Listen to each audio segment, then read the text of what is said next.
తో నేను పంచుకుంటాను. మొదటిగా ప్రార్థన. తండ్రి, ఈ సమయం బట్టి ఎంతో వందనాలు తండ్రి. ఈ వేదిక బట్టి ఎంతో వందనాలు. ఎంతో కృషితో తండ్రి ఇద్దరు సహోదరులు బ్రదర్ ఇజ్రాయెల్ గారు, బ్రదర్ విజయ్ గారు ఈ వేదికని స్థాపించడమే కాదు, ఎంతో ప్రయాసంతో దాన్ని ముందుకు తీసుకొని వెళ్తున్నారు. తండ్రి, ఈ సమయంలో వేదిక మీద వచ్చిన ప్రతి వ్యక్తిని మీ చేతిలో అప్పచెప్తున్నాం. వాళ్ళు ఈ సమయంలో వేరేదో పనులు చేసుకొని ఉండొచ్చు, కానీ మేము దేవుని సన్నిధిలో ఆనందించాలి, వాక్యపరంగా ఆత్మీకంగా బలపరచబడాలి, ఎదిగింపబడాలి అని ఎంతో మంచి ఉద్దేశములతో ఈ వేదిక మీద వచ్చి ఉన్నారు. అందరిని కూడా మీరు తృప్తిపరుస్తున్నారు, దీవిస్తున్నారు, ఆశీర్వదిస్తున్నారని మేము నమ్ముచున్నాం. నిష్ప్రయోజకమైన మీ దీన దాసుడిని నించోబెట్టి ఈ సమయంలో మీ మహిమార్థమై వాడుకుంటున్నారు తండ్రి. దాన్ని బట్టి నేను మిమ్మల్ని స్తుతిస్తున్నాను. ఈ దినం మీ వేళ ఈ పూట మీరు మా కొరకు ఏర్పరచుకున్న ఆత్మిక పాఠంలో మా విశ్వాస నేతను నిప్పి బయలుపరుస్తారని నమ్ముచు ఈ వినపంలో మేము యేసుక్రీస్తు పరిశుద్ధమైన పెట్టుకుంటున్నాం. ఆమేన్, ఆమేన్, ఆమేన్. అయితే లేఖనం ఎందుకు రాయబడి ఉన్నది? రెండు కారణాలు. ఒకటి బుద్ధి కలుగుటకై, ఇంకొకటి నిరీక్షణ పుట్టించుటకై.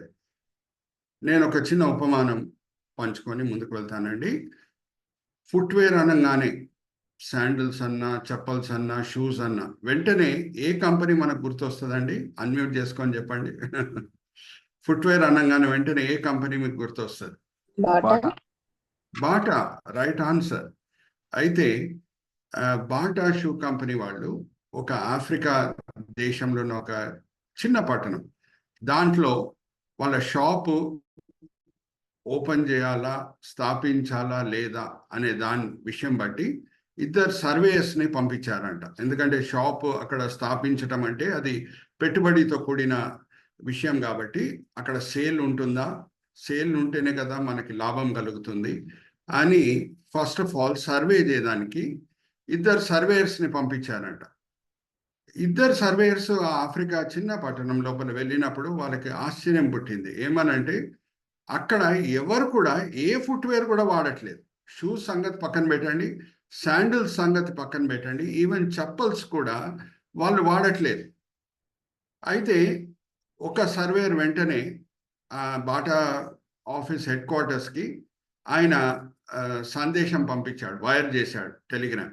ఏమనంటే ఇక్కడ మనము షాప్ పెట్టడానికి కుదరదు, ఎందుకంటే ఇక్కడ ప్రజలకి ఫుట్వేర్ వేసుకోవడానికి అలవాటే లేదు, మనం ఏం షాప్ పెడతాం అని ఆయన ఆ బేసిస్లో టెలిగ్రామ్ పంపించాడంట బాటా హెడ్ క్వార్టర్స్కి.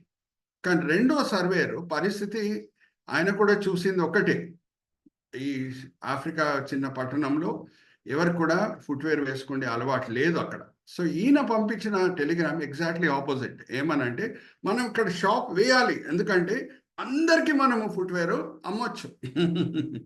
అదే ఎవరికైనా అలవాటు ఉంటే, ఆల్రెడీ వాళ్ళ దగ్గర ఫుట్వేర్ ఉంటే బహుశా మన షాప్ ఓపెన్ చేసినప్పుడు మన దగ్గరే వచ్చి కొంటారనేది గ్యారంటీ లేదు, ఎందుకంటే వాళ్ళ దగ్గర ఆల్రెడీ ఫుట్ ఉంది కాబట్టి. కానీ ఇక్కడ ఎవరు కూడా వేసుకుంటలేరు, ఇక్కడ ఖచ్చితంగా మనం షాప్ ఓపెన్ చేయాలి, ఎందుకంటే అందరికీ మనం అమ్మదానికి ఆస్కారం ఉంది అని ఆయన రిపోర్ట్ పంపించాడంట. ఇప్పుడు నేను మిమ్మల్ని అడుగుతున్నాను, ఏ సర్వేయర్కి వెంటనే ప్రమోషన్ వస్తుంది? Bata showroom, Bata headquarters నుంచి మొదటి సర్వేయర్కా లేకపోతే రెండో సర్వేయర్కా? Give me an answer by unmuting. ఇద్దరు కూడా ఒకే పరిస్థితిని చూశారు, ఇద్దరు చూసి వేరే వేరే రకంగా స్పందించారు. Who will get promotion from Bata head quarters? Second one. Right answer. పాజిటివ్గా చూశారు. అయితే ఈ మాటలు నేను ఎందుకు చెప్తున్నానంటే, లేఖనం బుద్ధి కలుగుటకై రాయబడి ఉన్నది, అలాగే నిరీక్షణ పుట్టించుటకై రాయబడి ఉన్నది. ఉదాహరణకు నేను చెప్తున్నాను, ఎప్పుడు దేవుడు ఇజ్రాయేలీని ఐగుప్తు దాసత్వం నుంచి విమోచించి అనేక అద్భుతాలు చేసి కానాన్ దేశము సరిహద్దుల వరకు తీసుకొని వచ్చి వాళ్ళని ఆజ్ఞాపించాడు, వెళ్ళి మీరు కానాన్ దేశంని స్వాధీనపరచుకోండి అని ఆజ్ఞాపించాడు. మోషే 12 మంది వేగుల వారిని పంపిస్తున్నాడు. మనం సంఖ్యాకాండం 13వ అధ్యాయం మనం చదువుకుంటే ఆ వేగుల వారిలో 12 మందిలో 10 మంది వచ్చి నెగటివ్ రిపోర్ట్ ఇస్తున్నారు. అక్కడ అందరు అజానుభావులు ఉన్నారు, వాళ్ళతో యుద్ధం చేయడానికి వీలు కాదు, మనం చనిపోతాం అన్నప్పుడు ఆ 10 మంది వేగుల వారి రిపోర్టు అందరినీ ఇన్ఫ్లుయెన్స్ చేస్తుంది, ప్రభావితం చేస్తుంది.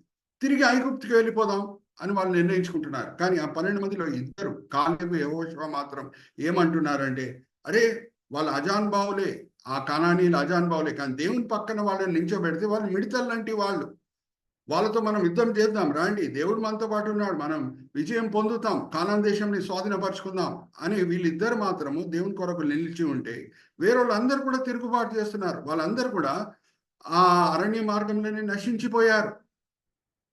లేఖనము బుద్ధి కలుగుటకే రాయబడి ఉన్నది. దేవుని మాటలు వినకుండా ఉంటే శాపాలకు మనం గురి అవుతాం. అలాగే నిరీక్షణ పుట్టించుటకే ఎందుకు రాయబడి ఉన్నది? ఎవరు విధేయత చూపిస్తారో, దేవుని మాటలు నమ్మి ముందుకు సాగుతారో వాళ్ళు ఆశీర్వదించబడతారు.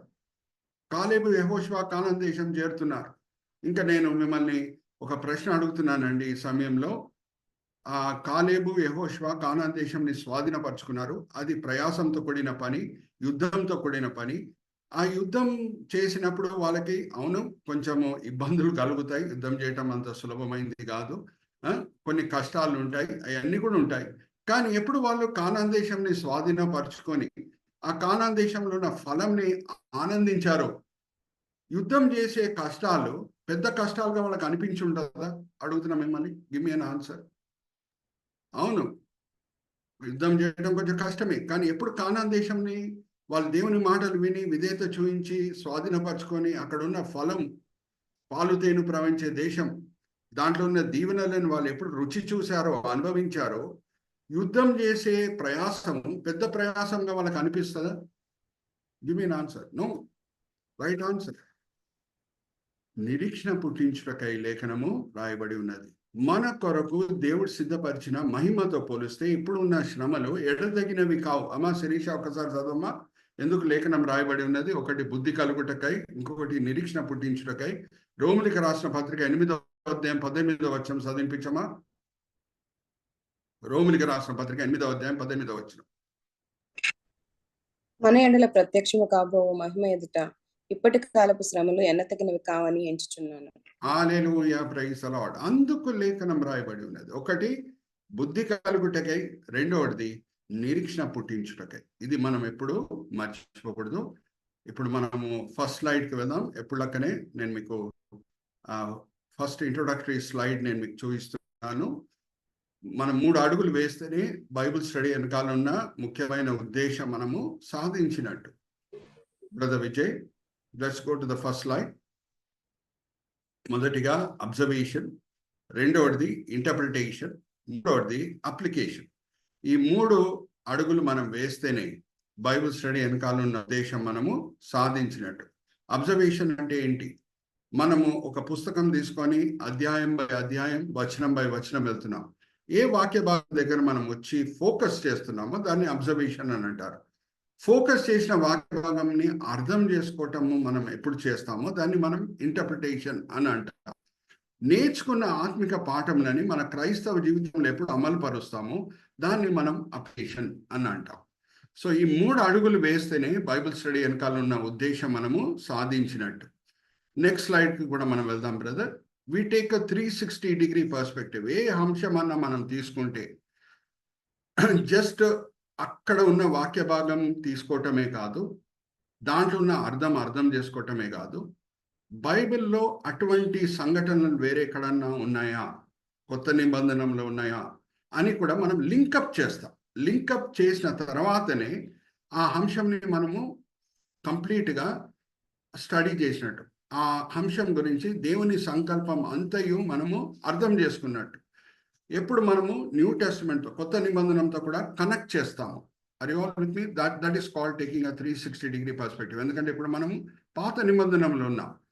అయితే ఏ అంశం తీసుకున్నా సరే, ఇప్పుడు ఉదాహరణకు నేను చెప్తున్నాను, ద్వితోపదేశ కాండంకి మనం వస్తే 23వ అధ్యాయంలో మోయాబీలు దేవుని ఆలయం లోపల వచ్చుటకు, వారు ప్రవేశించుటకు దేవుడు అనుమతించట్లేదు అనే మాట అక్కడ రాయబడి ఉంటుంది. ఎందుకంటే ఒక కారణం ఉంది. మోయాబీలు ఇజ్రాయేలీలు ఐగుప్తు నుంచి కానాన్ దేశం వైపు నడుస్తూ వెళ్తుండగా అరణ్య మార్గంలో నానా హింసలు వాళ్ళు పెట్టారు ఇజ్రాయేలీలను. అందుకు దేవుడు అలాగ ఆజ్ఞాపించాడు. కానీ దేవుని సంకల్పం అంతయు ఈ అంశం గురించి మనం తెలుసుకోవాలి అని అంటే రూత్ గ్రంథంకి వస్తేనే మనకు అర్థమవుతుంది. అంటే ఆ మోయాబీలులో ఉన్న కొంచెం మంది ఎవరన్నా దేవుణ్ణి ఇరిగి నలిగిన మనసుతో ఎతుకుతే, క్షమాపణ మనసుతో ఎతుకుతే, నిజమైన దేవుడు అబ్రహాం, ఇసాకు, యాకోబు దేవుణ్ణి ఎత్తుకుతే దేవుడు వాళ్ళని అంగీకరిస్తాడనే సత్యం మనం రూతు గ్రంథంకి వచ్చినప్పుడు మనము చూడవచ్చు.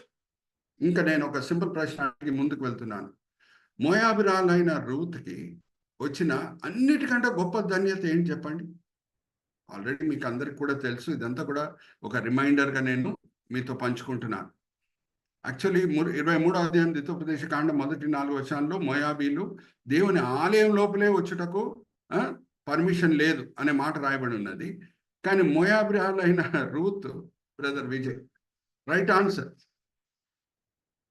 రక్షకుని వంశావళిలో రూత్ పేరు మనం చదువుకోవచ్చు. Hallelujah, praise the Lord. అంత గొప్ప ధన్యత దేవుడు ఎవరికి ఇస్తాడు అని అంటే నిజమైన మనసుతో ఆయనని వెతికిన వాళ్ళకి. So that is taking a 360 perspective. Only ద్వితీయోపదేశ కాండం 23వ అధ్యాయం మొదటి 4 వచనాలు చదివి మోయాబీలు నీ దేవుడు ఆలయం లోపల ప్రవేశించుటకు అనుమతించలేదు అని ఆ అంశాన్ని క్లోజ్ చేసేయటం కాదు, దాంతో కూడిన ధ్యానంని మనం సమాప్తం చేయటం కాదు. వేరే మోయాబీలు ఎవరు దేవుణ్ణి వెతికారు, వాళ్ళని ఎలాగ దేవుడు ఆశీర్వదించాడో అది కూడా మనము ధ్యానించినప్పుడే బైబిల్ స్టడీ వెనకాలన్న ఉద్దేశం మనము సాధించినట్టు. So that is called taking a 360 perspective. With this in background let's go to chapter 27. Outline మనం ఒకసారి చూద్దాం. ఇక్కడ మనం అందరం కూడా మా ఈ చాప్టర్ 27 ధ్యానిస్తూ ఎక్కడ వరకు వచ్చాము అని అంటే 11, 13 వచనాలు మనం ఇంకొకసారి చూసేసి మనము ముందుకు వెళ్దాం. 5వ వచనం నుంచి 10వ వచనం. ఈ 27వ అధ్యాయంతో కూడిన అంశంలన్నిటిని కూడా మనం ధ్యానించటకు నేను వాడే sub headings are all beginning with the letter D. మొదటిగా డైరెక్షన్ 1 and 2, దాని తర్వాత డిటెక్ట్ అండ్ డిటర్మినేషన్, తర్వాత 11 నుంచి 13 డ్రెడ్, 14 నుంచి 26 డిసెప్షన్, 27 నుంచి 29 డెలివర్, 30 నుంచి 40 disappointment, despair, distraught, 41 distaste and dislike, 42 నుంచి 45 డిస్కవర్, 46 డివైస్. మీరు ఆల్రెడీ మీకు అందరు కూడా తెలుసు, లేఖనము మనము ఎప్పుడన్నా ధ్యానించినప్పుడు ప్రసంగి పుస్తకంలో ఉన్న 12వ అధ్యాయం 10వ వచనమే మనం జ్ఞాపకం చేసుకోవాలి. మీలో ఇప్పుడు ఈరోజు 23 మంది ఉన్నారు, అలాగే రెగ్యులర్గా 20 మంది ఈ బైబిల్ స్టడీలో ఎప్పుడు పార్టిసిపేట్ చేస్తుంటారు. దేవుడు మిమ్మల్ని అందరినీ కూడా దీవించును గాక. మీలో కొంచెం మందిని ఉపదేశకులుగా దేవుడు సిద్ధపరుస్తున్నాడు. సో లేఖనం మనము ఉపదేశించే సమయంలో ప్రసంగి వాడిన పద్ధతి ఎప్పుడు మనం వాడాలి అనే మాట నేను మీతో పంచుకుంటాను. ప్రసంగి ఎలాగ ప్రసంగించేవాడంట, ఎలాగ వాక్య ఉపదేశం చేసేవాడంట. ఒకసారి తీయమ్మా 12వ అధ్యాయం 10వ వచనం. ప్రసంగి 12వ అధ్యాయం 10వ వచనం. ఎక్లీసియాస్టస్ చాప్టర్ 12 verse 10 చదవమ్మా. ప్రసంగి ఇంపైన మాటలు చెప్పుటకు పూనుకొనెను, సత్యమును ఇంపైన మాటలతో ప్రసంగించాను. హీబ్రీ భాషలో వాడబడిన పదం ఏంటంటే షెఫెత్. షెఫెత్ అంటే వర్డ్స్ ఆఫ్ డిలైట్. ఇప్పుడు సింపుల్ నేను ఒక ఎగ్జాంపుల్ ఇచ్చేసి ముందుకు వెళ్తానండి. అనుకుందాం మన స్నేహితుల్లో భార్యాభర్తలు ఇద్దరు ఒక 25th వెడ్డింగ్ యానివర్సరీ సెలబ్రేట్ చేసుకుంటున్నారు అనుకుందాం. మనకు తెలిసిన వాళ్ళు, మన బంధువులు, మిత్రులు ఒక couple 25th wedding anniversary celebrate చేసుకుంటున్నారు అనుకుందాం. అయితే వాళ్ళకి ఒక మంచి గిఫ్ట్ ఆ దినం ఇవ్వాలి అని అనుకుందాం. మనం నిర్ణయించుకున్నాం 10,000 రూపాయలు ఇవ్వాలి అని నిర్ణయించుకున్నాం. 10,000 రూపాయలు మనము 500 రూపీ నోట్స్ 20 తీసుకొని వెళ్ళి వాళ్ళకి క్యాష్ నోట్స్ అలాగా ఇవ్వటం బాగుంటుందా, లేకపోతే ఒక మంచి గిఫ్ట్ కవర్లో వేసి ఆ 10,000 రూపీస్ ఇస్తే ఆ కపుల్కి బాగా నచ్చుతుందా? మిమ్మల్ని అడుగుతున్నా. 10,000 రూపాయలు అంటే 500 రూపీస్ నోట్స్ ఇచ్చినా సరే అది పెద్ద గిఫ్టే.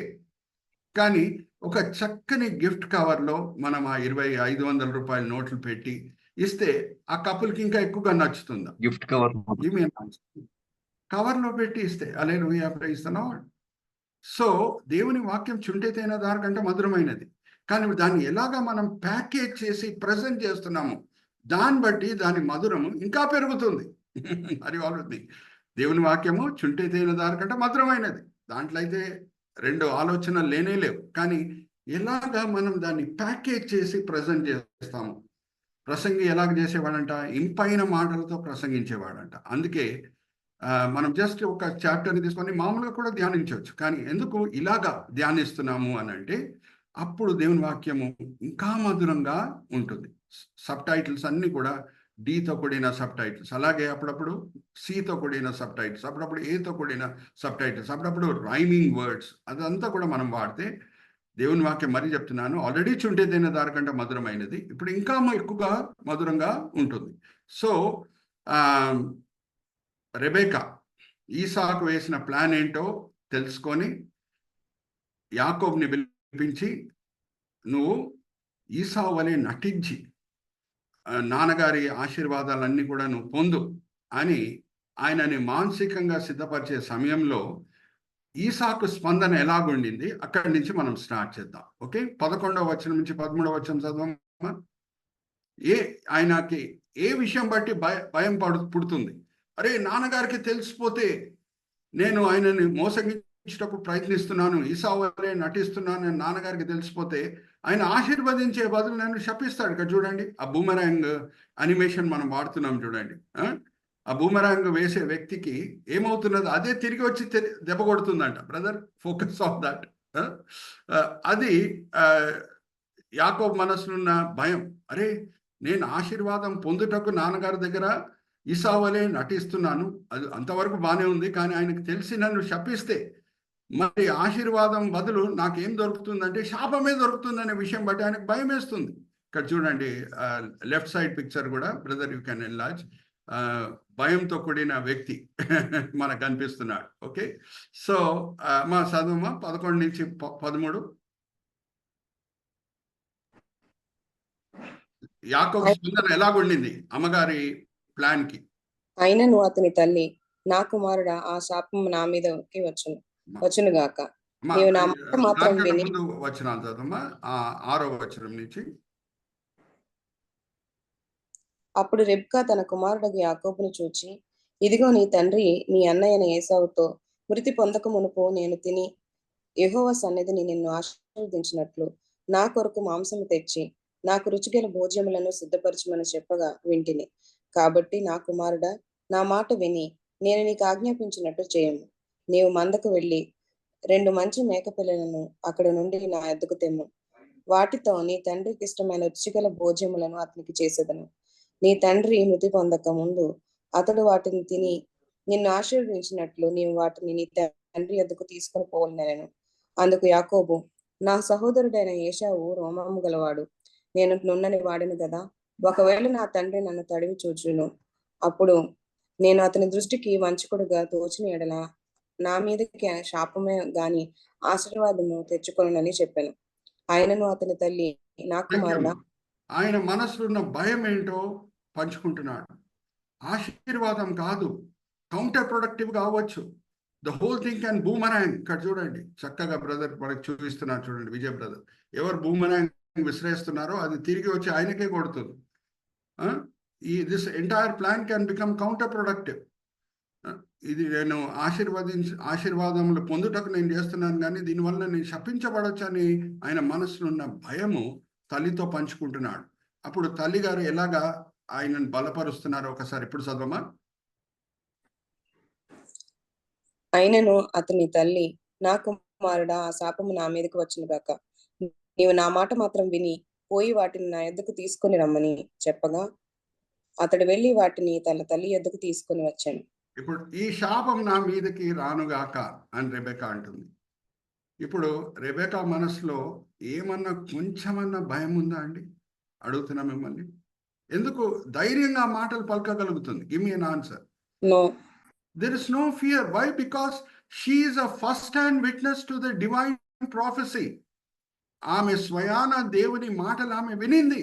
ఇద్దరు గర్భంలో ఉన్నప్పుడు, ఈసావు యాకోబు ఇద్దరు కూడా ఆమె గర్భంలో ఉన్నప్పుడు స్వయాన ఆమె దేవుని మాటలను వినింది, ప్రవచనాన్ని వినింది. రెండో వాడు మొదటి వాడు కంట ఎక్కువగా ఆశీర్వదించబడతాడు, జ్యేష్ఠ కుమారుడు చిన్నవానికి దాసుడై ఉంటాడనే ప్రవచన ఆమె స్వయాన దేవుని దగ్గర వినింది. కాబట్టి ఆమెకి కొంచెం భయం లేదు. Hallelujah, praise the lord. ఒక్కటి జ్ఞాపకం పెట్టుకోవాలి, అప్లికేషన్ పార్ట్కి నేను వస్తున్నాను.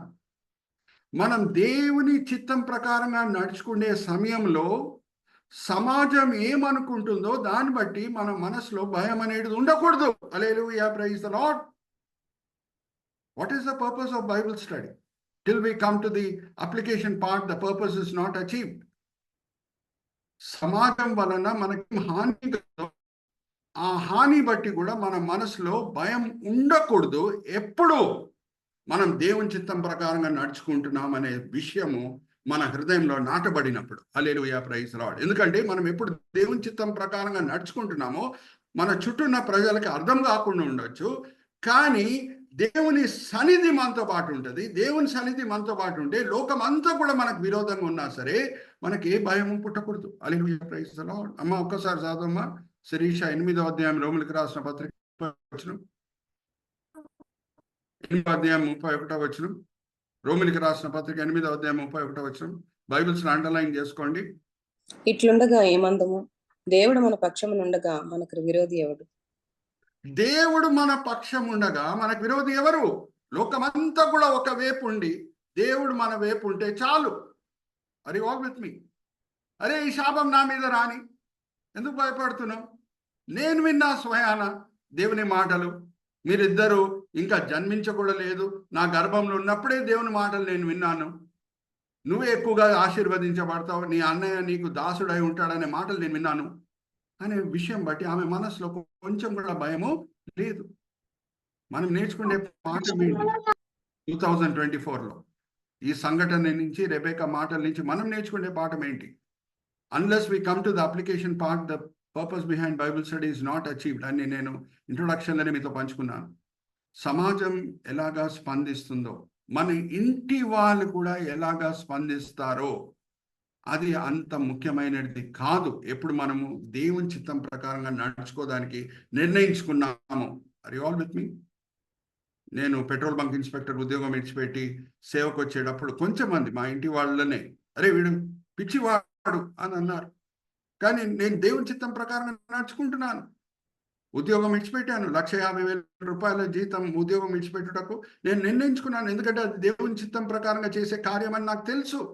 దేవుడు నన్ను పిలిచాడు, ఆయన స్వరం నేను విని ఉన్నాను, దేవుడు నాతో పాటు ఉన్నాడు, అది చాలు. వేరే ఎవరన్నా ఎలాగైనా గేలి చేయని, అది అనవసరం నాకు అని నిర్ణయించుకొని నేను ముందుకు సాగాను. హల్లెలూయా, ప్రైజ్ ది లార్డ్. 20 సంవత్సరాలు అయిపోయింది పరిచర్యకు వచ్చి.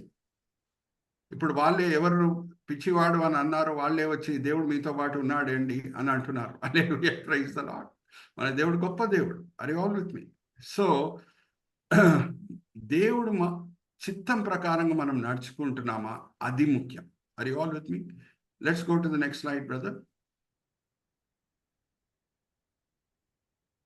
అమ్మా ఇప్పుడు 14 నుంచి 26 చదవమ్మా. ఎక్కడెక్కడ మన కర్సర్ పెట్టి చూపించాలో విజయ్ బ్రదర్ మనకి చూపిస్తారు. అతడు వెళ్ళి వాటిని తన తల్లి వద్దకు తీసుకుని వచ్చెను. అతని తల్లి నీ తండ్రికి ఇష్టమైన రుచికల భోజ్యములను సిద్ధపరచెను.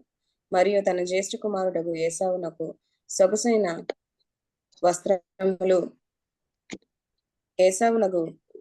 వస్త్రములు ఇంట తన యొద్ద నుండిన గనుక రిబ్కా వాటిని తీసి తన చిన్న కుమారుడగు యాకోబునకు తొడిగించి ఆ మేక పిల్లల చర్మములతో అతని చేతులను అతని మెడ మీద నునుపు భాగమును కప్పి తాను సిద్ధపరిచిన రుచిగల భోజ్యములను రొట్టెను తన కుమారుడగు యాకోబు చేతికియగా అతడు తన తండ్రి యొద్దకు వచ్చి నా తండ్రి అని పిలువగా అతడు ఏమి నా కుమారుడా, నీవెవరు అని అడిగాను.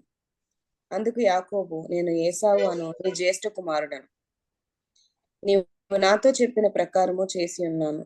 నీవు నన్ను దీవించుటకై దయచేసి లేచి కూర్చుండి నేను వేటాడి తెచ్చిన దాన్ని తినమనెను.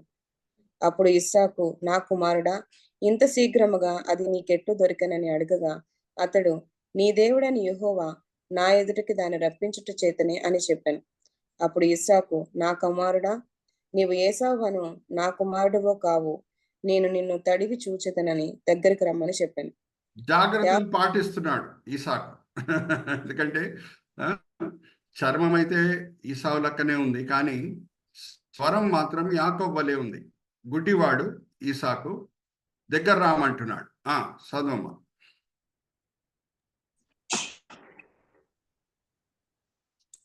కంటిన్యూ అమ్మా. అప్పుడు ఇస్సాకు, నా కుమారుడా, ఇంత శీఘ్రముగా అది నీకెట్లు దొరికినని అడగగా, నీ దేవుడైన యెహోవా నా ఎదుటికి దాన్ని రప్పించుట చేతనే అని చెప్పాను. అప్పుడు ఇస్సాకు, నా కుమారుడా, నీవు ఏశావును, నా కుమారుడవు కావు, నిన్ను తడివి చూచెదనని నా దగ్గరికి రమ్మని చెప్పాను.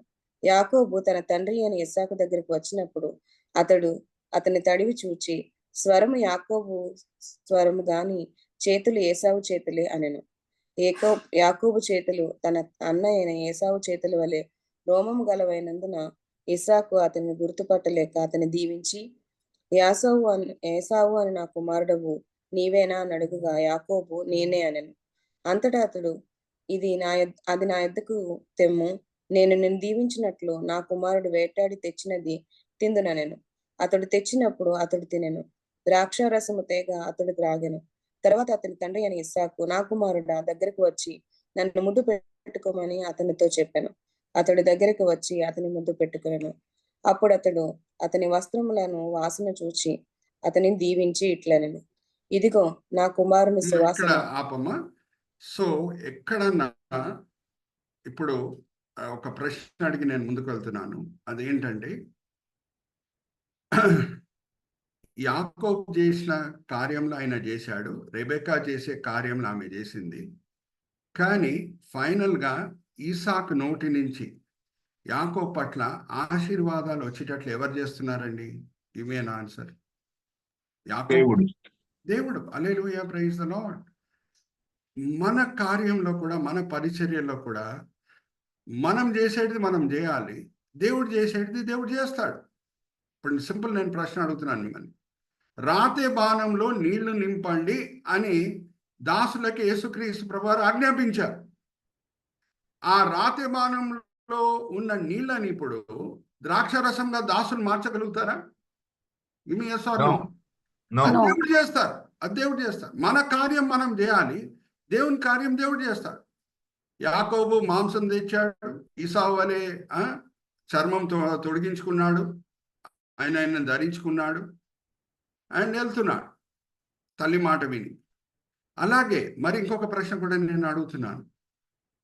లాజరు సమాధి ముందున్న రాయి తీసి వేయటము శిష్యుల పని. చనిపోయిన లాజర్ని వాళ్ళు లేపగలుగుతారా?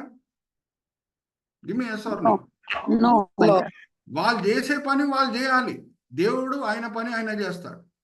కానీ ఏ పని మన వలన వీలైతుందో, I'm coming to the application part Bible స్టడీలో, ఏ పని మన వలన వీలైతుందో అది కూడా మనం చేయకుండా ఉంటే దేవుడు ఆయన పని ఆయన చేయడు.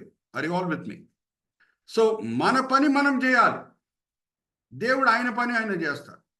రాతి బాణంలో నీళ్లు నింపండి అని అంటే మనం నీళ్లు నింపాలి, అప్పుడే ఆయన దాన్ని ద్రాక్షరసంగా మారుస్తాడు.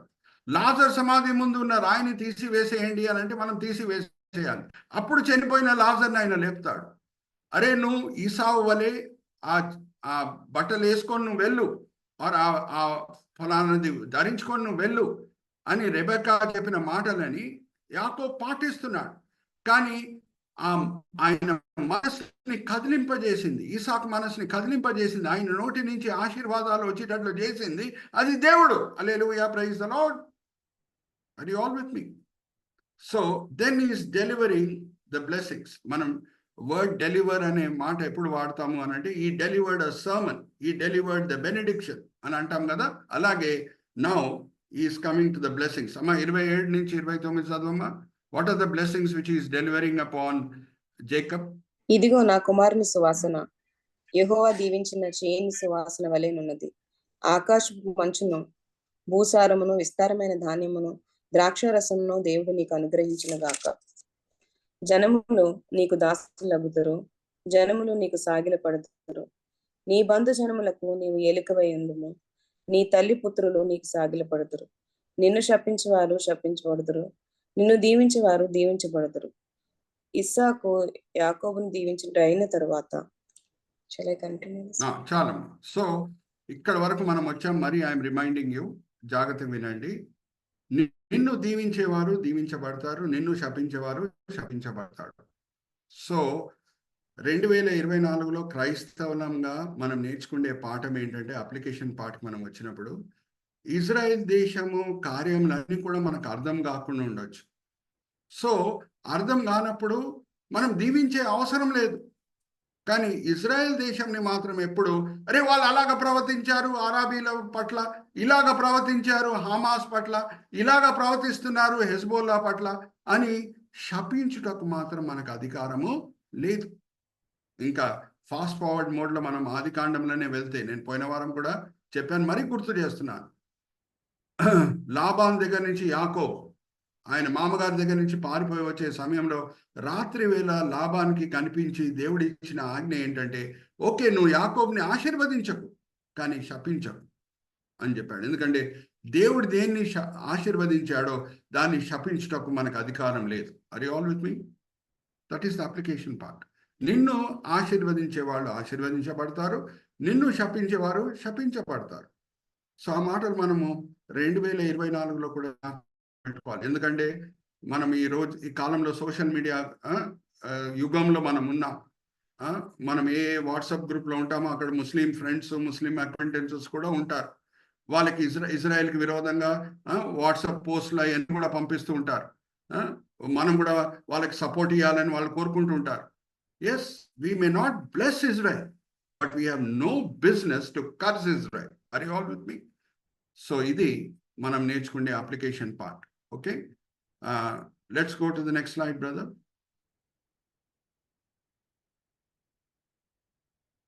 అయితే ఈసావు ఎలాగ స్పందిస్తున్నాడు ఈ విషయం అంతా కూడా తెలుసుకున్న తర్వాత ఎక్కడెక్కడ కర్సర్ పెట్టి చూపించాలో విజయ్ బ్రదర్ కర్సర్ పెట్టి చూస్తారు.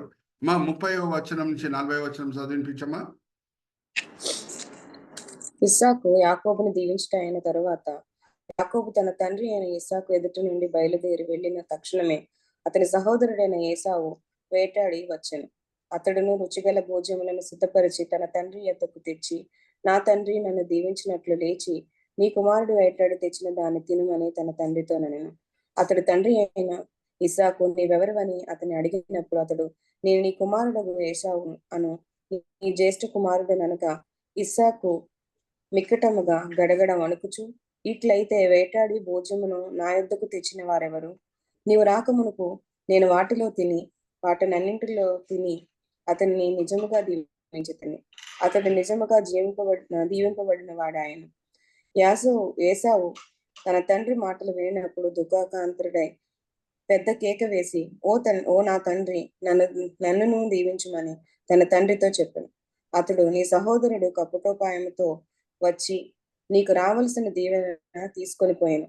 ఏసావు యాకోబు అనే పేరు అతనికి సరిగానే చెల్లి ఉన్నది.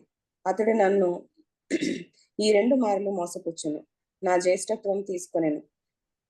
ఇదిగో ఇప్పుడు వచ్చి నాకు రావలసిన దీవెనను తీసుకొనని చెప్పాను. చెప్పి, నా కొరకు మరి ఏ దీవెనయో మిగిల్చి ఉంచలేదా అని అడిగాను. అందుకు ఇస్సాకు, ఇదిగో నీవు బ్రదర్ థర్డ్ పిక్చర్ మీద కర్సర్ పెట్టండి బ్రదర్. ఈసావు ఏ మాటలు పలుకుతున్నాడు చూడండి. ఈసాకు మాటలు వినేటప్పుడు ఈసావు పరిస్థితి కూడా చూడండి. దుఃఖంతో కూడిన పరిస్థితి, మనసు ఇరిగిపోయిన పరిస్థితి. అందుకే 3 డీల్ వాడుతున్నాను. డిసప్పాయింట్మెంటే కాదు, డెస్పేర్ ఆల్సో. డిస్పేరే కాదు, డిస్ట్రాట్ ఆల్సో. అంటే కంప్లీట్గా మానసికంగా కూలిపోయిన పరిస్థితి అన్నమాట. Continue sister. అందుకు ఇస్సాకు, ఇదిగో అతన్ని నీకు ఏలికగా నియమించి అతని బంధుజనములందరినీ అతనికి దాసులుగా ఇచ్చితని, ధాన్యమును ద్రాక్షారసమును ఇచ్చి అతని పోషించుతని గనుక నా కుమారుడా నీకేమి చేయగలనని ఏసావుతో ప్రత్యుత్తరం ఇయ్యగా, ఏసావు, నా తండ్రి, నీ యొద్ద ఒక దీవెన అయిన ఉన్నదా? నీ తండ్రి నా తండ్రి నన్ను కూడా దీవించుమని తన తండ్రితో చెప్పి ఏసావు ఎలుగెత్తి ఏడవగా, అతని తండ్రి అయిన ఇస్సాకు, నీ నివాసము భూసారము లేకయు పైనుండి పడి ఆకాశపు మంచు లేకయు నుండును. నీవు కత్తి చేత బ్రతుకుదువు, నీ సహోదరునికి దాసుడవగుదువు.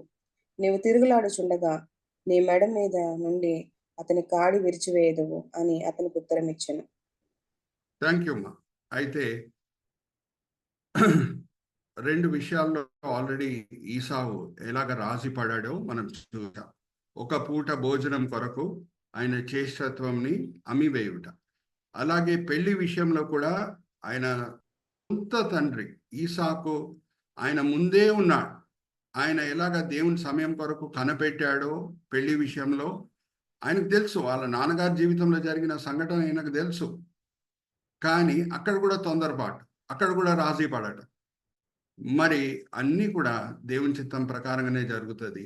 మనకందరికీ తెలుసు, ఏం విత్తుతామో అదే మనము కోస్తాం. ఏం విత్తుతామో అదే మనము కోస్తాం. Let's go to the next slide brother. ఒకసారి చదవండి అమ్మా. గలితీలకు రాసిన పత్రిక 6వ అధ్యాయం 7వ వచనం. చేష్టత్వంని అమ్మివేయుట, ఒక పూట భోజనం కొరకు. దాని తర్వాత పెళ్లి విషయంలో తొందరపాటు, రాజీ పడుట. ఇదంతా కూడా మనం గమనిస్తే, నేను సింపుల్ ప్రశ్న అడుగుతున్నాను మిమ్మల్ని. ఈసావు ఆయన నాన్నగారి ఆశీర్వాదములకి అర్హుడేనా? Give me an answer, yes or no. ఈసావు ఆయన నాన్నగారి ఆశీర్వాదాలకి అర్హుడా? కాదు. నో. Right sister Mary. ఏం మనం విత్తుతామో అదే మనం కోస్తాం. 6వ అధ్యాయం 7వ వచనం చదవమ్మా. మోసపోకుడి, దేవుడు వెక్రింపబడడు. మనుషుడు ఏమి విత్తునో ఆ పంటనే కోయును. చూడండి, ఇప్పుడు వయసు విషయంలో ఈసాకు 40 సంవత్సరాల వయసు ఉన్నప్పుడు తొందరపడి కానానీయులను పెళ్లి చేసుకున్నాడు. ఇప్పుడు సింపుల్ నేను ప్రశ్న అడుగుతున్నాను. ఇద్దరు కూడా ట్విన్సే కదా, ఒకే టైంలో పుట్టిన వాళ్ళు, యాకోబు ఈసావు. మరి యాకోబు వయసు ఎంత అప్పుడు ఈసావు పెళ్లి చేసుకునే సమయంలో? శరీర ఆశలని విషయం బట్టి ఆయన ఆశా నిగ్రహం చూపించట్లేదు. యాకోబు వయసు ఎంత అండి ఈసావు పెళ్లి చేసుకున్నప్పుడు కానానీయులని? Both are twins. Give me an answer. No easy answer. ఆయన వయసు కూడా 40. అరే, ఆశా నిగ్రహం విషయంలో రాజీ పడుతున్నావు ఈసావు, కానీ అదే 40 సంవత్సరంలో వయసు కలిగి ఉన్న యాకోబు ఏం తొందరపాటు చూపించట్లేదు.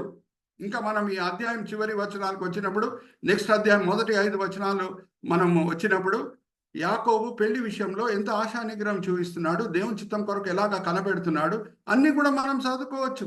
వాళ్ళ తల్లిదండ్రులు ఎక్కడ వెళ్ళమంటున్నారో, భార్య కొరకు ఎక్కడ వెళ్ళి భార్యను ఎన్నుకోవాలని తల్లిదండ్రులు చెప్తున్నారు, అక్కడే వెళ్తున్నాడు ఆయన. Praise the Lord. Are you all with me? So ఒక్క పూట భోజనం కొరకు చేష్టత్వం అమ్ముకున్న వ్యక్తి. నేను కొంచెం లోతులు వెళ్తున్నాను. ఇప్పుడు ఒక ప్రశ్న అడగబోతున్నాను.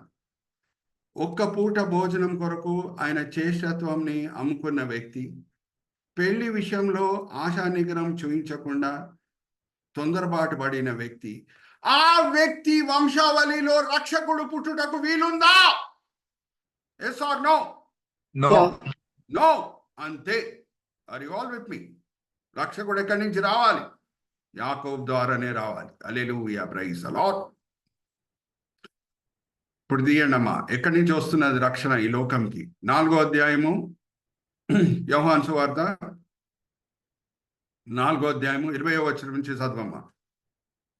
యోహాను సువార్త 4వ అధ్యాయం 20వ వచనం నుంచి ఎక్కడి నుంచి వస్తున్నది? ఆ యాకోబు కొడుకులు 12 గోత్రాలు, అక్కడి నుంచే రక్షకుడు రావాలి. Hallelujah, praise the lord. యోహాను సువార్త 4వ అధ్యాయము ఎక్కడి నుంచి వస్తుంది రక్షణ? మా పితరులు ఆ పర్వతమందు ఆరాధించుదురు గాని ఆరాధింపవలసిన స్థలము యెరూషలేములో ఉన్నదని మీరు చెప్పుదురని ఆయనతో అనగా, యేసు ఆమెతో ఇట్లనెను, అమ్మ, ఒక కాలము వచ్చుచున్నది, ఆ కాలమందు ఈ పర్వతము మీదనైనను యెరూషలేములోనైనను మీరు తండ్రిని ఆరాధింపరు. నా మాట నమ్ము. మీరు మీకు తెలియని దానిని ఆరాధించువారు, మేము మాకు తెలిసిన దానిని ఆరాధించువారము. రక్షణ యూదుల్లో నుండియే కలుగుచున్నది. రక్షణ యాకోబు ద్వారానే రావాలి. Hallelujah, praise the Lord. Are you all with me? ఒక పూట భోజనం కొరకు చేసేత్వం, అలాగే పెళ్లి విషయంలో రాజీ పడిన వ్యక్తి, తొందరపాటు చూపించిన వ్యక్తి, ఆశా నిగ్రహం లేకుండా ప్రవర్తించిన వ్యక్తి, ఆయన ద్వారా ఎలాగొస్తాడండి రక్షకుడు? రాదానికి వీలు లేదు. Are you all with me? So ఈసావు ఎంత గొప్ప ధన్యతని పోగొట్టుకుంటున్నాడో మనం చూస్తున్నాం. Do not be deceived. God is not mocked. For what a man sows that will he also reap. Let's go to the next slide brother. ఇప్పుడు మనము దేవుని చేత ఆశీర్వదించబడుతున్నాము ఎక్కువగా ఆశీర్వదించబడుతున్నాము అని అంటే మన చుట్టూ ఉన్న వాళ్ళనే మన పట్ల ద్వేషం పుడుతుంది. ఇప్పుడు నేను మిమ్మల్ని ఒక సింపుల్ ప్రశ్న అడుగుతున్నాను. ఏబేల్ని చంపిన వ్యక్తి ఆ కుటుంబంకి చెందిన వ్యక్తినా లేకపోతే ఎక్కడో బయటవాడా? ఏబేల్ని చంపిన వ్యక్తి సొంత అన్నయ్యనే కదా. ఎందుకు దేవుని చేత ఎక్కువగా ఆశీర్వదించబడుతున్నాడు అని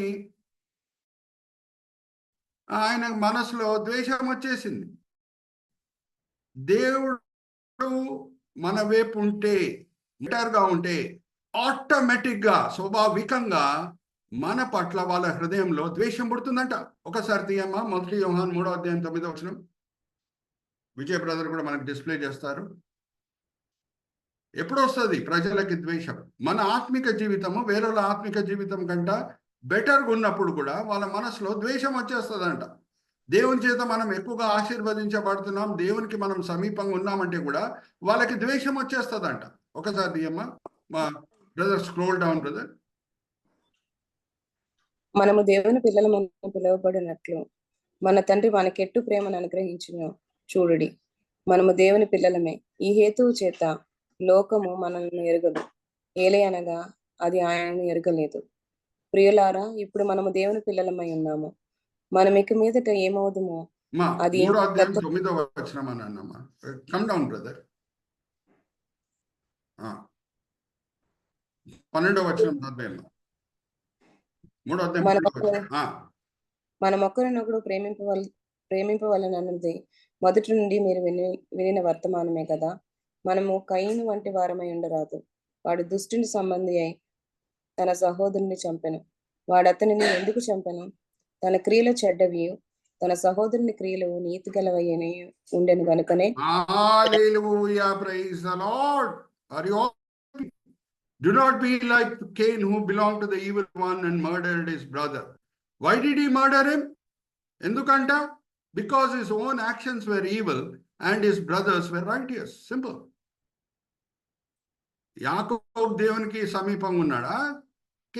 ఈసావు దేవునికి సమీపంగా ఉన్నాడా? క్రియల్లో చూస్తే మాత్రము ఈసావు దేవుని దగ్గర నుంచి చాలా దూరంగా ఉన్నట్టు మనకు అనిపిస్తుంది. ఒక్క పూట భోజనం కొరకు చేష్టత్వం అమ్మివేయుట, పెళ్లి విషయంలో తొందరపాటు, ఆశానిగ్రహం చూపించకుండా రాజీ పడుట.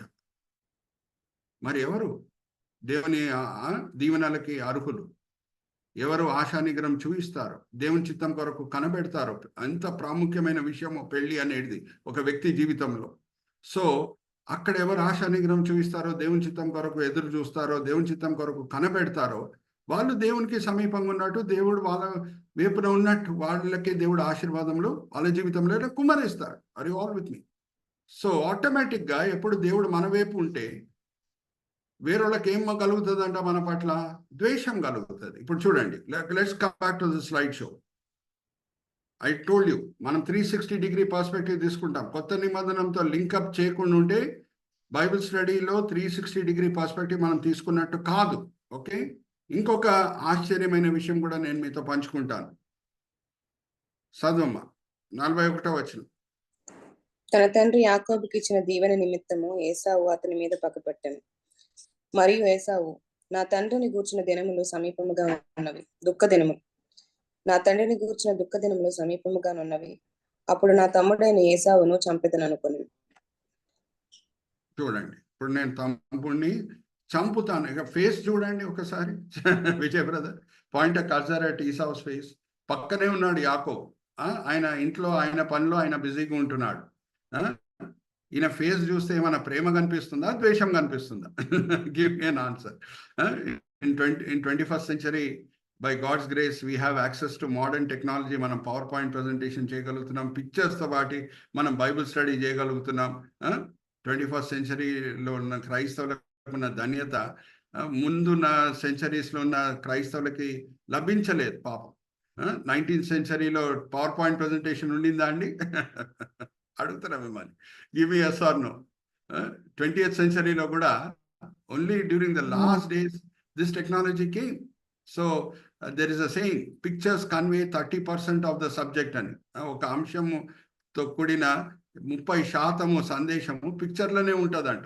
ఇక్కడ చూడండి, ఆయన ముఖంలో ఉన్న కోపము, ద్వేషము, ఎప్పుడు మా నాన్నగారు చనిపోతారు, వీడిని నేను చంపి వేసేయాలి అని కోరుకుంటున్నాడు. అయితే ఒక్క మాట నేను మరీ చెప్తున్నాను, జాగ్రత్తగా వినండి. దేవుడు కొన్ని గొప్ప గొప్ప అద్భుతాలు చేయగలుగుతారు. అందరు ఆమెన్ చెప్పండి ఎక్కడున్నారు. ఆర్ పబ్లిక్ చాట్లన్నా నాకు ఆమెన్లు కనిపించాలి. ఆర్ అన్మ్యూట్ చేసుకొనన్నా హల్లెలూయాలు చెప్పండి. అంటే గొప్ప కార్యములు దేవుడు చేయగలుగుతాడు. ఓకే. అదేంటంటే మనం దేవుణ్ణి సంతోషపరచుటయే మన ముఖ్యమైన గురి. దేవుణ్ణి సంతోషపరచుటయే మన ముఖ్యమైన గురి. ఆయనని మహిమపరచుటయే మా ముఖ్యమైన గురి అయి ఉన్నది.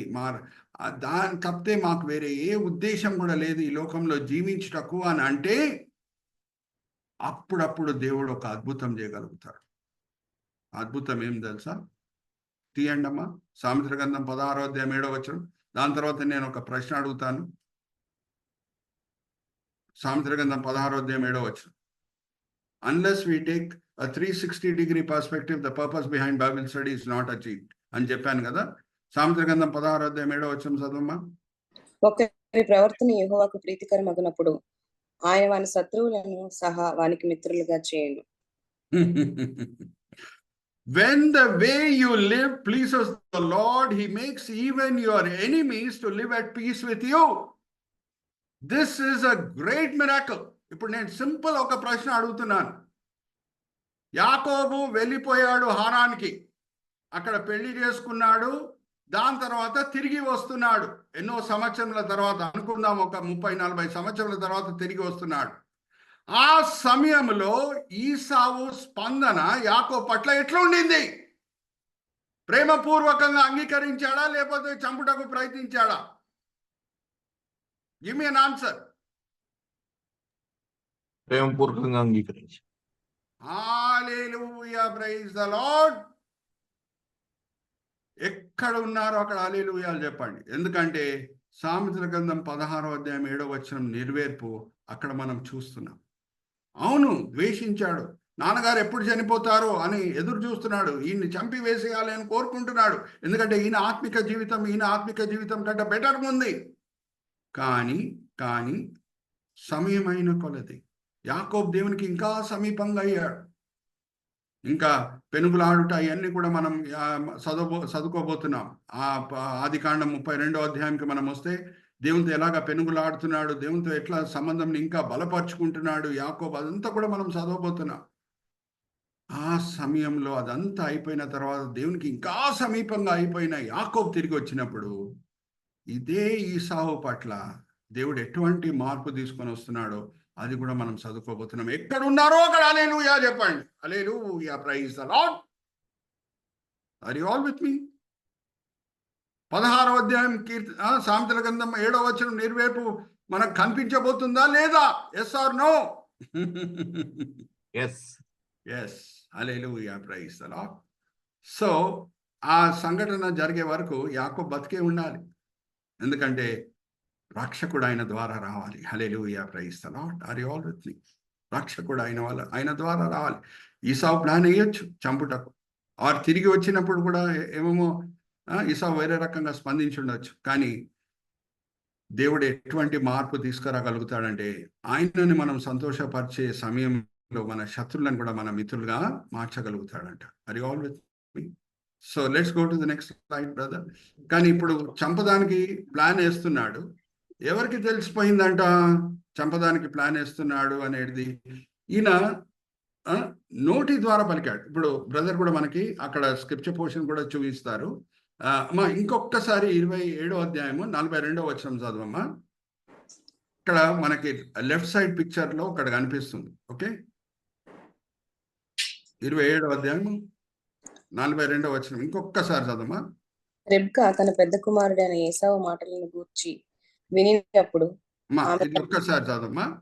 41వ వచనం చదవమ్మా.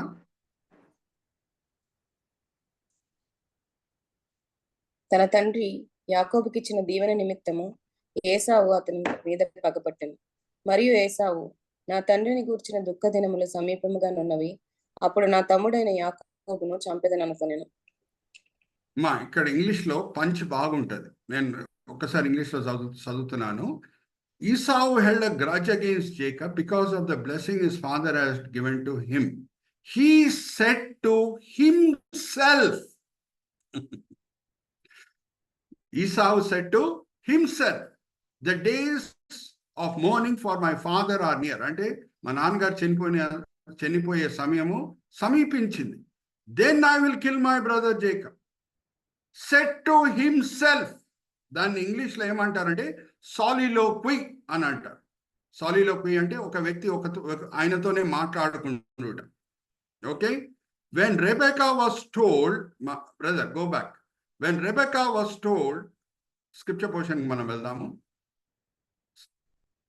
ఇంగ్లీష్లో. When Rebecca was told what her older son Esau had said, he had said to himself only.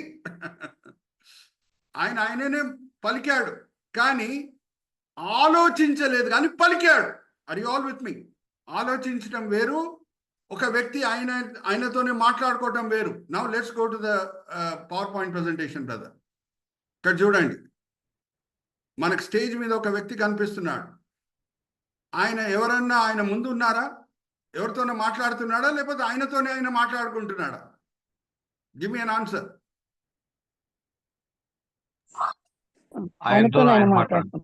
దాన్ని ఇంగ్లీష్ లో సాలిలోక్వి అని అంటారు. ఎంతమంది షేక్స్పియర్ డ్రామా చదివారో స్కూల్ డేస్ లో? హ్యామ్లెట్ అనే ఒక ఫేమస్ డ్రామా మనం చదువుకోవచ్చు షేక్స్పియర్ది. దాంట్లో ఆ హీరో పేరే హ్యామ్లెట్. ఆ హ్యామ్లెట్ పలికిన సాలిలోక్వి అది ఇంగ్లీష్ లిటరేచర్ లో కంప్లీట్ గా ముద్రింపబడింది. To be or not to be. Hamlet పలికిన సోలిలోక్వి. ఓకే, ఆయననే మాట్లాడుకుంటాడు అనమాట. హ్యామ్లెటే మాట్లాడుకుంటాడు. To be or not to be, that is called famous soliloquy in English. So ఇక్కడ ఈసావు ఆయననే మాట్లాడుకుంటున్నాడు, కానీ దేవుడు ప్రత్యేకమైన ప్రణాళిక యాకోబు పట్ల కలిగి ఉన్నాడు. ఆయనైనా మాట్లాడుకున్నా సరే ఎవరో విన్నారు, వాళ్ళు విని రెబెకాకి చెప్పారు. ఇక్కడ చూడండి, ఈ వినే స్త్రీ రైట్ సైడ్ పిక్చర్ లో యంగ్ ఉమనా ఓల్డ్ ఉమనా? Give me an answer. No, old women. Young ఉమనా ఓల్డ్ ఉమనా? Old women. చూడండి, అంతకి ఓల్డ్ ఏజ్ లో ఎవరో ఒకరు వాళ్ళే మాట్లాడుకుంటే బహుశా హియరింగ్ అంత పర్ఫెక్ట్ ఉండదు కాబట్టి ఓల్డ్ ఏజ్ లో వినొచ్చు, వినకుండా ఉండొచ్చు, కానీ వేరే ఎవరో విన్నారు ఈసావు మాటలు. విని రెబెకాకు చెప్పేశారు. So that is why we are using the word discover. She has discovered the plan of Esau. She has discovered the plan of Esau. ఇప్పుడు చాలా ముఖ్యమైనది మనం జ్ఞాపకం పెట్టుకోవాలి. ఏ వ్యక్తి అన్నా దేవుని పట్ల సంతోషపరిచే జీవితం జీవిస్తూ ఆయన పరిచర్య చేస్తూ ముందుకు సాగే సమయంలో ఆ వ్యక్తి మరణము సమయము దేవుని చిత్తం ప్రకారంగా వచ్చే వరకు ఆయన చనిపోవడానికి ఆస్కారం లేదు. Hallelujah, praise the lord. యాకోబు పెళ్లి చేసుకోవాలి, లియాని పెళ్లి చేసుకోవాలి, యూదాని కనాలి, యూదా ద్వారా దావీదు రావాలి, దావీదు ద్వారా రక్షకుడు రావాలి. దాని వరకు యాకోబు చనిపోవడానికి వీల్లేదు. మన దేవుడు మారని దేవుడు. ఒకసారి తీయమా, కొంచెం లోతులు వెళ్దాం. Bible study purpose is achieved only when we take 360-degree perspective. మనం న్యూ టెస్ట్మెంట్ తో కనెక్ట్ చేయకుండా మనం ముందుకు సాగడానికి లేదు. కానీ మొదటిగా మలాకీ గ్రంథం 3వ అధ్యాయం 6వ వచనం చదవమా. మన దేవుడు మారని దేవుడు.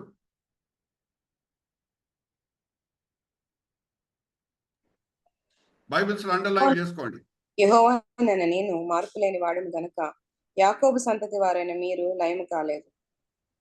యాకోబు డిసెండెంట్స్ లయం అవటమే కాదు, యాకోబు కూడా ఆయన సమయం వచ్చే వరకు చనిపోవడానికి ఆస్కారం లేదు. Hallelujah, praise the lord.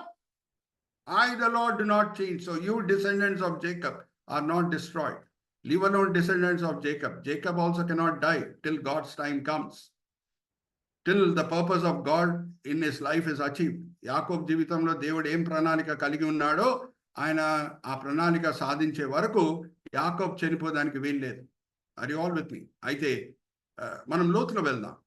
యేసుక్రీస్తు ప్రభు వారిని చంపుటకు అనేక సార్లు ఆయన శత్రులు ప్రయత్నించారు. కానీ లేఖనం ఏం చెప్తుంది? 2 వాక్య భాగములు మనం చదువుకుందాం. యోహాను సువార్త 7వ అధ్యాయం 20వ వచనం చదువుదామమ్మా. యోహాను సువార్త 7వ అధ్యాయం 20వ వచనం.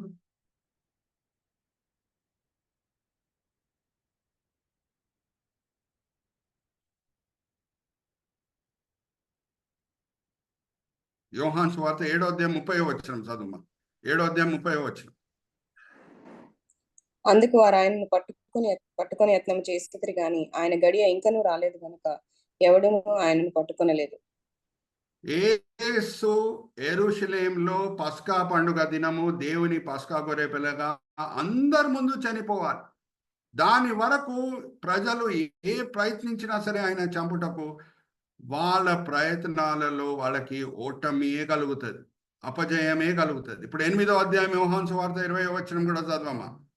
యోహాను సువార్త 8వ అధ్యాయం 20వ వచనం.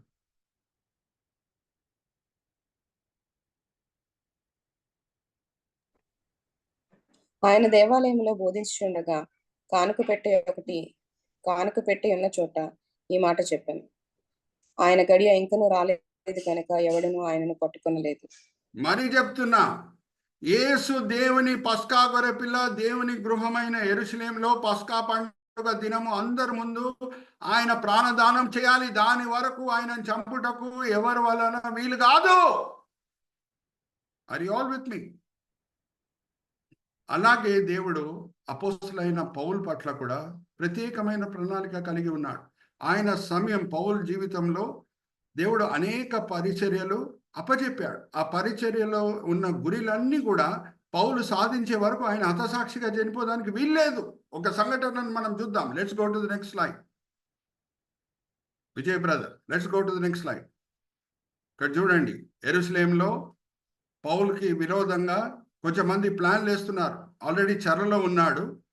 లెఫ్ట్ సైడ్ పిక్చర్లో అక్కడ ఉన్న యూదులు కొంచెం మంది వచ్చి అక్కడ ఉన్న యూదుల ఆత్మిక నాయకులు ఫరిసీయులు సదుకీలతో చెప్పిన మాట ఏంటంటే, ఏదో ఒక సాకు చెప్పి పౌల్ని బయటికి తీసుకొని రండి, మేము దారిలోనే ఆయనను చంపేస్తాం అని వచ్చి ఆ యూదుల నాయకులతో ఈ వేరే యూదులు చెప్తున్నారు.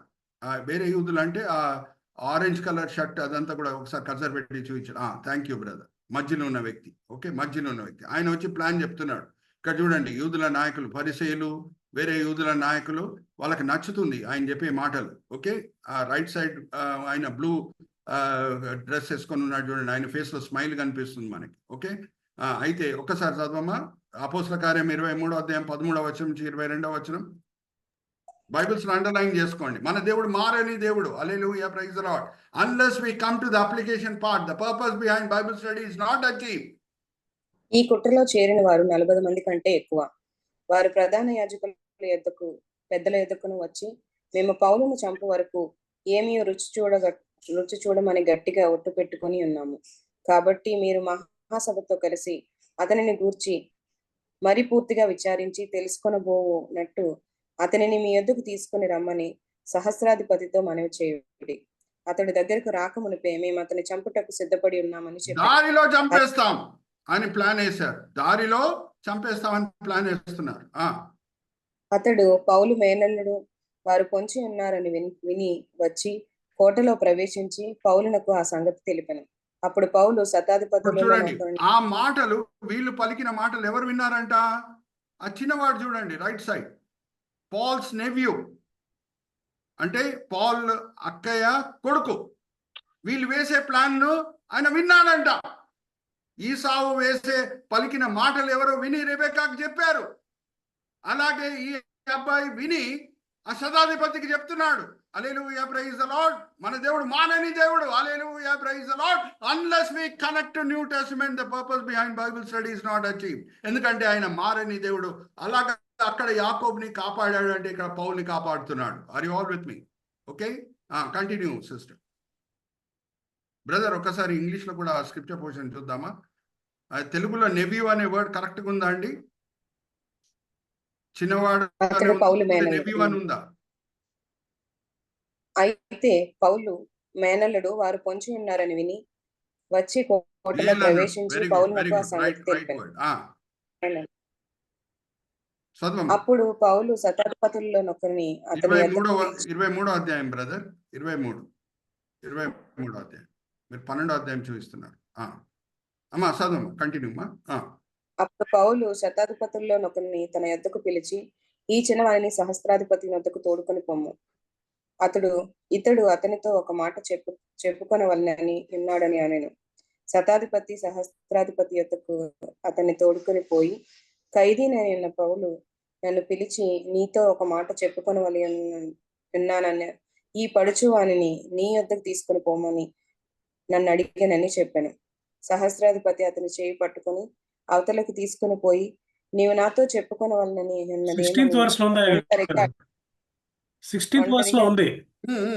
Okay, thank you. Continue.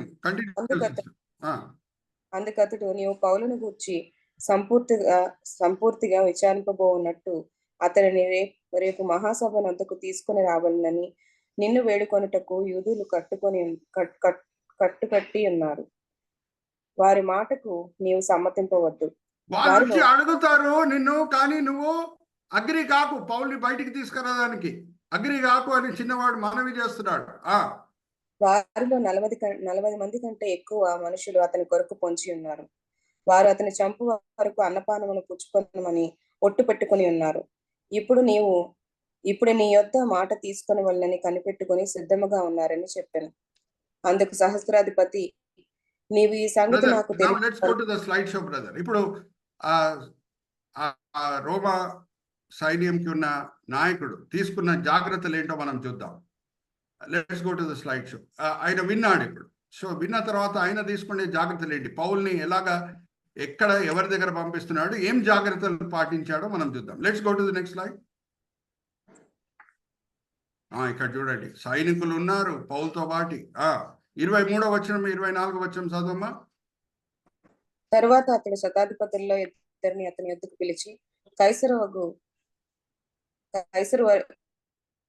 Caesarea వరకు వెళ్ళుటకు 200 మంది సైనికులను 70 మంది గుర్రపు రౌతులను 100 మంది సైనికులు, ఇంకా క్యావలరీ ఆల్సో, గుర్రం సవారీ చేసే సైనికులు రాత్రి 9 గంటలకు సిద్ధపరిచి పౌలును ఎక్కించి అధిపతి అయిన ఫెలిక్స్ వద్దకు భద్రముగా తీసుకొని పోవుటకు గుర్రములను భద్రంగా తీసుకొని పోవుటకు అన్ని ఏర్పాట్లు చేశాడు. ఇప్పుడు 33వ వచనం ఫాస్ట్ ఫార్వర్డ్ కి మనం వెళ్దాం. పౌలు సేఫ్ గా అధిపతి అయిన ఫిలిక్స్ దగ్గర చేరాడు. సిజరియా పట్టణంలో ఉన్నాడు. రైట్ సైడ్ పిక్చర్ మనం చూస్తున్నాం. 33వ వచనం చదవమ్మా. వారు కైసరకు వచ్చి అధిపతికి ఆ పత్రిక అప్పగించి పౌలునకును అతని ఎదుట నిలవబెట్టిరి. ఇప్పుడు చాలమ్మా. ఆ ఒట్టు పెట్టుకున్న వాడు, ప్రమాణం చేసిన వాళ్ళు, మేము పౌల్ని చంపేస్తాం అని ప్రమాణం చేసిన వాళ్ళు ఏం ప్లాన్ వేశారో అది సాధించగలిగారా? కాదు. హల్లెలూయా, ప్రైజ్ ది లార్డ్. ఎందుకు సరి అయిన టైంలో ఎవరు వాళ్ళ ప్లాన్స్ గురించి వినాలో వినేటట్లు దేవుడు చేశాడు. హల్లెలూయా, ప్రైజ్ ది లార్డ్. ఇక్కడ ఈసావు చేసింది ఏంటి? ఇంకో వ్యక్తితో కూడా మాట్లాడలేదండి. సాలిలోక్వి. హల్లెలూయా, ప్రైజ్ ది లార్డ్. ఆయననే మాట్లాడుకున్నాడంట. అది కూడా దేవుడు వినేటట్లు చేశాడండి. మీరు ఎక్కడ ఉన్నారో హల్లెలూయా చెప్పకుండా ఉంటే ఐ కెనాట్ టెల్.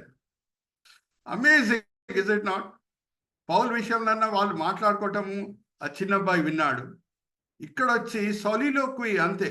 ఆయననే మాట్లాడుకున్నాడంట. నాన్నగారు చనిపోయిన తర్వాత నేను ఈయన చంపేస్తాను అని అనుకున్నప్పుడు ఆ మాటలు రెబేకాకి అందేటట్లు దేవుడు చేస్తున్నాడు. హల్లెలూయా, ప్రైజ్ ది లార్డ్. ఒక జ్ఞాపకం పెట్టుకోండి, దేవుని సమయం వచ్చే వరకు ఆ వ్యక్తి లోకంలో చనిపోవడానికి ఆస్కారం లేదు. మన పట్ల దేవుడు ఏదో ఒక ఉద్దేశం కలిగి ఉన్నాడు. నా పట్ల, ఇజ్రాయెల్ బ్రదర్ పట్ల, విజయ్ బ్రదర్ పట్ల, మన అందరి పట్ల దేవుడు ఒక ఉద్దేశం కలిగి ఉన్నాడు. ఆ ఉద్దేశం మనం సాధించే వరకు మనం ఈ లోకయాత్రను ముగించడానికి వీల్లేదు. Are you all with me? Are you all understanding? యేసు కూడా మనం చదువుకున్నాం కదా, యోహాను సువార్త 7వ అధ్యాయం 20వ వచనం, అలాగే 8వ అధ్యాయం 30వ వచనం, 7వ అధ్యాయం 30వ వచనం, 8వ అధ్యాయం 20వ వచనం. ఆయన సమయం ఇంకా రాలేదు, ఎందుకంటే ఆయన బహిరంగంగా అందరి ముందు చనిపోవాలి. ఒక రహస్యంగా ఒక కోణలో చనిపోవడానికి ఆస్కారం లేదు. ఆయన బహిరంగంగా చనిపోయాడు కాబట్టి సువార్త బోధించటము సులభంగా ఉండింది అపోస్తులకి. ఆర్ యు ఆల్ విత్ మీ? యేసుక్రీస్తు ప్రభువారు ఒక కోణలో చనిపోయి ఉంటే యూదుల ముందు నించొని, అరే మన కొరకు ఆయన ప్రాణదానం చేశాను, మీరందరూ కూడా దానికి సాక్షులు అని చెప్పుటకు వీలయ్యేదా? అపోస్తులకి వీలయ్యేది కాదు. అందరి ముందు బహిరంగంగా పస్కా పండుగ దినం నా దేవుని పస్కా గొర్రెపిల్ల యెరూషలేములో ఆయన ప్రాణదానం చేయాలి. అలాగా జరిగింది కాబట్టి ఇప్పుడు అదే ఫిలిక్స్తో, అదే అక్కడ ఉన్న అధిపతులతో, ఇంకొక అధిపతి వస్తున్నాడు, ఫిలిక్స్ తోటలో అగ్రియప్ప అనే ఇంకొక అధిపతి వస్తున్నాడు. ఆ అగ్రియప్పతో పౌలు పలికిన మాటలు ఏంటి? ఒకసారి దీంతో నేను ముగిస్తున్నాను. అంతా కూడా దేవుని సంకల్ప ప్రకారంగా, ప్రణాళిక ప్రకారంగా యేసుక్రీస్తు ప్రభువారు మన రక్షకుని జీవితంలో జరిగిందనే విషయం నేను మీతో పంచుకుంటున్నాను. బహిరంగంగా అందరి ముందు యెరూషలేములో పస్కా పండుగ దినమున దేవుని పస్కా గొర్రెపిల్ల ఆయన రక్తం చిందించాలి. అయితే అపోస్తల కార్యం 26వ అధ్యాయం 26వ వచనం చదవమ్మా. మీరు ఎక్కడ ఉన్నారో హల్లెలూయా చెప్పండి. 26వ అధ్యాయం 26వ వచనం. రాజు ఈ సంగతులు లెరుగును గనక అతని ఎదుట నేను ధైర్యముగా మాట్లాడుచున్నాను. వాటిలో ఒకటి అతనికి మరుగై ఉండలేదని రూఢిగా నమ్ముచున్నాను. ఇది ఒక మూలమున జరిగిన కార్యము కాదు. ఇది ఒక మూలంలో జరిగిన కార్యం కాదు అని సువార్త ప్రకటిస్తున్నాడు పౌలు భక్తుడు. హల్లెలూయా, ప్రైజ్ ది లార్డ్. అదే యేసు ఏదో ఒక కోణలో చంపబడితే పౌలన్నా అపోస్తులన్నా సువార్త బోధించుటకు సులభంగా వీలయ్యేదా? Give me an answer. No. No. No. No. So దేవుని సమయం ప్రకారంగా, దేవుని ప్రణాళిక ప్రకారంగానే ఆయన ప్రజలు ఈ లోకయాత్రను ముగించుకొని వెళ్ళాలి. ఆయన సమయం కొరకు మనమందరం కూడా కనిపెట్టాలి. ఆయన సమయం వస్తుంది, అప్పుడే ఆయన పిలుపు కూడా వస్తుంది. దాని వరకు ఆయన మనకి అప్పచెప్పిన పరిచర్యలని నమ్మకంగా ముందుకు తీసుకొని వెళ్ళాలి.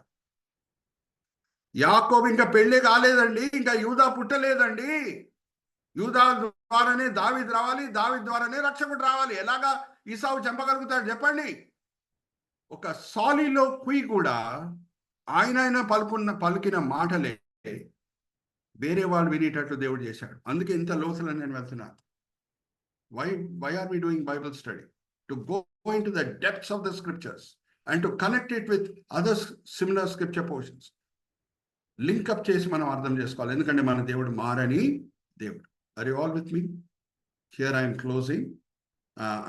నేను ఒక చిన్న ప్రార్థన చేసి ఇజ్రాయెల్ బ్రదర్కి మరి ఫ్లోర్ అప్పచెప్తాను. తండ్రి, ఈ సమయం బట్టి ఎంతో వందనాలు. ఇక్కడ చేరిన నమ్మకమైన ఈ చిన్న మంద బట్టి ఎంతో వందనాలు తండ్రి. 23 మంది ఉన్నారు.